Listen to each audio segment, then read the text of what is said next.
कभी भी इस तरह की चीज़ों को अनुमति नहीं देंगे जो कि इस फ्लाइट में हम लोगों ने देखी। राम भजन चल रहे थे, हनुमान चालीसा का पाठ हो रहा था, तो काफ़ी मुश्किल हो रहा है आप लोगों के लिए फ्लाइट को ऑर्गेनाइज करना, कंट्रोल करना। ऑफ कोर्स सर, बट हम बहुत खुश हैं कि हम इस फ्लाइट में आए हैं।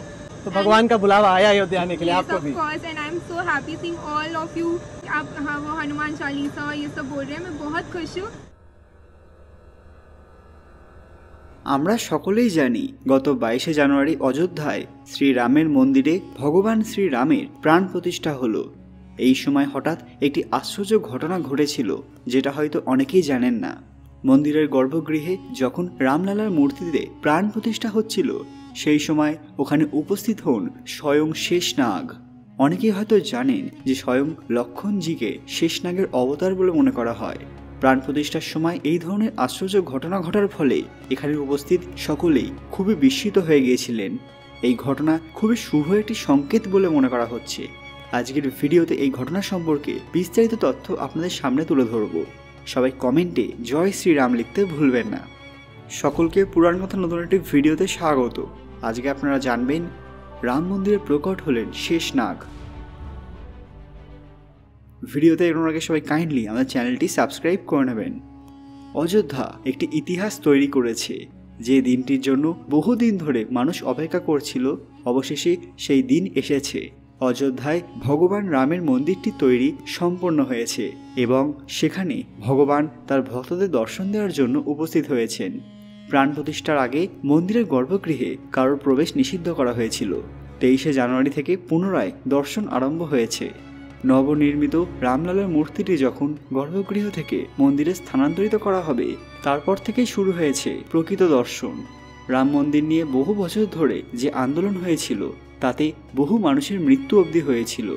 অবশেষে অযোধ্যায় ভগবান রামের মন্দিরটি স্বীকৃতি লাভ করল। ওই দিন প্রায় 7000 ভিভিআইপি মানুষ অযোধ্যায় একত্রিত হয়েছিলেন। এছাড়া ভগবান রামের অগণিত ভক্তের সমাবেশ হয়েছিল।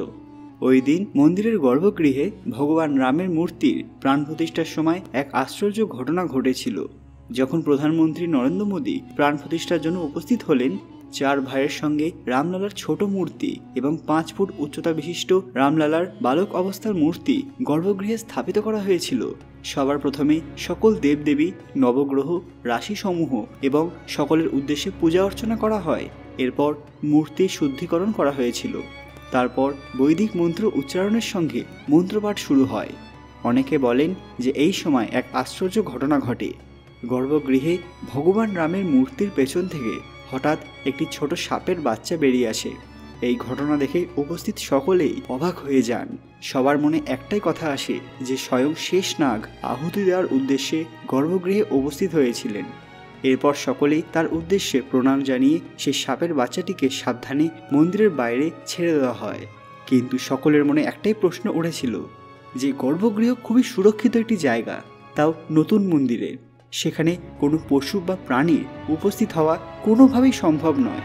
তাহলে এই সাপের ছোট্ট বাচ্চাটি মূর্তির কাছে কিভাবে এলো? এরপর এই ঘটনাটিকে একটি শুভ সংকেত মনে করে সেখানে উপস্থিত সকলেই ভগবান শ্রীরামের উদ্দেশ্যে প্রণাম জানিয়ে অনুষ্ঠান শুরু করেন। এরপর সকলেই অপেক্ষায় ছিলেন সেই 84 সেকেন্ডের, যখন শ্রীরামের চোখের ওপর পর্দা সরিয়ে নেওয়া হবে এবং মূর্তির প্রাণ প্রতিষ্ঠা হবে।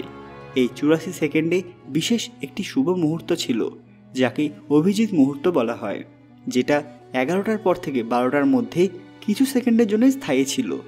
এরপর ওই বিশেষ মুহূর্তে প্রভু শ্রীরামের চোখের ওপর থেকে পর্দা সরিয়ে নেওয়া হলো। মূর্তির চোখের সামনে রাখা কাঁচ ভেঙে গেল এবং মূর্তির প্রাণ প্রতিষ্ঠা হলো। এই প্রাণ প্রতিষ্ঠা না হলে কোনো কিছুই পুরোপুরি সম্পন্ন হয় না। এর মাধ্যমে কোনো প্রতিমার মধ্যে দৈবিক শক্তি সঞ্চালিত হয়।